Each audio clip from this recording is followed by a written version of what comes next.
Ano ang difference ng Pag-ibig at bank financing? Number 1 po, si Pag-ibig ay government. Number 2, si bangko ay private.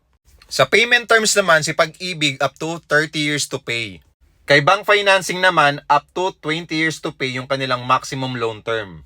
Si Pag-ibig, ang kinakailangan lang dyan ay 24 months contribution at dapat member active ka ni Pag-ibig.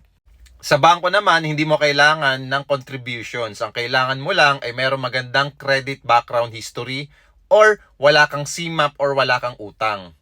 Utang na tinakbuhan or property na foreclose or mga kotseng nahatak.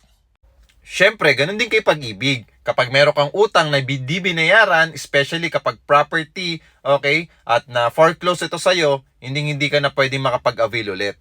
Si Pag-ibig, ang processing niya ay 30 days process lang. Si bangko, tumatagal ng 30 days to 45 days processing.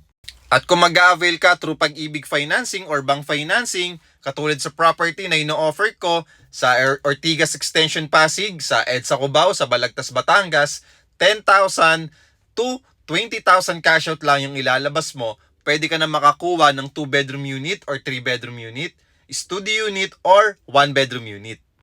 Pagdating naman sa monthly amortization at interest, sobrang dikit lang at hindi naman ganun nagkakalayo.